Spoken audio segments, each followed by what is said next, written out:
बाकी टेंशन तो मर्दों की है, तभी तो गोरा शादी नहीं करता, उसको पता है मैं मुसीबत में आ जाऊंगा। तो हम तो अभी आज एक बंदा आया टाइम लेके ना, जवान लड़का था, बैठा, स्टाइल देखो उसका, बैठते ही ना जैसे बच्चे नहीं रो रहे होते। मैंने कहा पता नहीं क्या हो गया, इसकी बाइक चोरी हो गई है। कहता है 1 साल पहले मेरी शादी हुई है। तो मैं समझा शायद अलहदगी हो गई है, इस पे रो रहा है। तो 1 साल पहले शादी हुई है, उसके बाद ये हाँ हाल हो गया बेचारे का, मेरे सामने बैठ के इस पे रो रहा है कि मेरी 1 साल पहले शादी क्यों हुई। या याशी है बताओ। तो मैंने कहा इसमें रोने की क्या बात है? कह रहे उसके बाद से ही रो रहा हूं, उससे पहले मैं नहीं रो, यानी उसका मफहूम बयान कर रहा हूं मैं। उसके बाद से क्या हो रहा हूं मैं? रो रहा हूं, उससे पहले ये स्टाइल नहीं था। तो मैंने कहा फिर मुझे तो फुट फुट के रोना चाहिए। तो मेरी हुई भी ज्यादा है और हुई तुमसे बहुत पहले है। फिर मैंने कहा तुम्हारे साथ मसला क्या है? उसने बताया मेरी बीवी ये करती है, मेरी बीवी चीखती चिल्लाती है। तो मैंने कहा क्या मसला क्या, कोई ऑथेंटिक कोई मुस्तनद बात बताओ ना, कोई क्लियर बात बताओ ना, कोई कतीयुत दलाला हो ना, 2 और 2 4 की तरह बताओ। उसने कहा यार हफ्ते में लाजमी एक फड्डा करेगी। मैंने कहा यार मेरा दिल चाह रहा है मैं तुमसे गले लगूं, तुम इतने खुशकिस्मत हो कि सिर्फ हफ्ते में 1 बार फड्डा होता है। मैंने कहा यार तुम तो अजीम इंसान हो यार, तुम तो दम करो लोगों के ऊपर। तो बहुत इस सोसाइटी में ये बहुत अच्छा घराना है कि मियां बीवी में सिर्फ एक झगड़ा हो रहा है, फड्डा।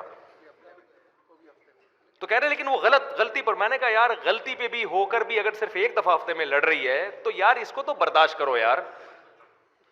तो मैंने यही समझाया उसको, वो छोड़ने छाड़ने के चक्कर में था ना। मैंने कहा अबे पागल हो रहा है, छोड़ेगा, बेवकूफ आदमी है। तो क्योंकि जो है ना ये छोड़ने के बाद और ज्यादा फूट फूट के रो गया थोड़े दिनों में। तो मैंने कहा ये ऐसा गम है जिस बस अल्लाह ने हर मुसलमान के लिए ये गम रखा है। और मैंने फिर कहा कि इसकी बीवी को समझाऊंगा। मैंने कहा आप दोनों आ जाओ अगले हफ्ते ना। तो मेरा इरादा था हो सकता है वो भी तो कुछ बात करे ना, ये मैं तो एक तरफा बात सुन रहा हूं, हो सकता है वो इससे ज्यादा रो रही हो। वो आता ही फूट फूट के गिर जाए कि भाई मेरे तो 1 साल पहले शादी हुई, उसके बाद मुझे।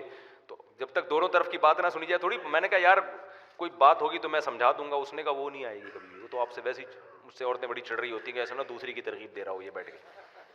तो मैंने कहा बहरहाल फिर हफ्ते में 1 दिन अगर फड्डा है तो उसको क्या करो, गनीमत समझो। और 1 साल शादी का हुए हैं, ये खूब जितने शादीशुदा जोड़े एक बात दिमाग में बिठा लें, जब भी शादी होती है 3 साल फड्डों के लिए रख लो। हकीकत बता रहा हूं, क्योंकि एक दूसरे को समझते समझते टाइम लगता है। लोग कह रहे हैं हम तो 3 साल से सलाम दुआ थी हमारी, फोन पे गपशप थी। तो ऐसा तो नहीं कि भाई शादी के बाद बिल्कुल हालात क्या होते हैं, चेंज होते हैं। तो 3 साल फड्डे के लिए रख लो, लाजमी होंगे, एक दूसरे को समझने में बहुत टाइम लगता है। तो शरीफ आदमी, इज्जतदार आदमी, घर बचाने वाला आदमी और घर बचाने वाली औरत, वो 3 साल फड्डे बर्दाश्त करते हैं। फौरन घर तोड़ने की बात कि छोड़ दो इसको और फौरन मैं खुला ले लूं, ये नीच लोगों की आदतें होती हैं। खानदानी लोग ये काम नहीं करो। 3 साल दबा के लड़ो, उसके बाद समझ में आ जाएगा आपके कि यार मैं ये बोलता हूं तो उधर से भड़कती है वो ना, ये बोलो ही नहीं अब। ठीक है ना। और उसको भी पता है कि थोड़ा सा वो भी समझ जाती है कि भाई ये बात मैं करूंगी ना तो ऐसे जैसे इसकी दुम पे पांव रख लिया मैंने। तो आहिस्ता आहिस्ता कुछ थोड़ा सा आप तब्दील हो गए, कुछ थोड़ा सा एडजस्ट हो गए। फिर इस दौरान एक आध बच्चा भी, 2-3 बच्चे भी आ चुके होते हैं, तो बच्चों में मशगूल। फिर मैंने कहा 6-7 बच्चे हो जाएंगे, 3-4 6-7 अगर आप ज्यादा समझ रहे हो तो 3-4 हो जाएंगे। उसके बाद वो अबू उधर मशगूल, आप भी बच्चों में मशगूल। तो 3 साल जितने भी शादीशुदा लोग हैं दिमाग में बिठा लें कि ये फड्डों के लिए शुरू में इसकी बरकतें फिर 30 साल तक हासिल होती हैं आपको। और अगर तलाक़ें दे दे के करना शुरू कर दिया ना, तो एक को छोड़ोगे दूसरी लेकर आओगे, उसमें कोई और टेंशन होगी। और वो भी औरत भी खुले ले लेती है ज़रा ज़रा सी बातों पे। तो भाई कोई दूसरा मियाँ आएगा वो अलग ही स्टाइल का होगा, वो फिर पुराना याद आएगा कि यार ये वही अच्छा था। ऐसे बहुत सारे केसेस हैं। हमारी उम्र जितनी है ना, तजर्बे हमारे उससे ज़्यादा है। हमने बहुत इसी सोसाइटी में हम रहे हैं, ट्रैवलिंग भी की है हमें। तो इसलिए ये 3 साल एक हमने कैलकुलेशन बाकायदा टीम बिठा के निकाली है। यूँ समझ लो कि जब शादी होगी 3 साल के फड्डे हैं लाजमी। उसके बाद भी हो रहे हैं तो फिर उस पर सीरियसली गौर करो। शुरू में तो सीखो, आप रेसलिंग की नीयत से शादी करो। कि यार मैं अपने अंदर कॉन्फिडेंस डेवलप करना चाहता हूँ, बर्दाश्त पैदा करना चाहता हूँ, इस सिलसिले में मैं आपसे शादी करके आपसे मुलाकात के लिए हाजिर हूँ। नियत ही ये करो कि यार ये तो होगा।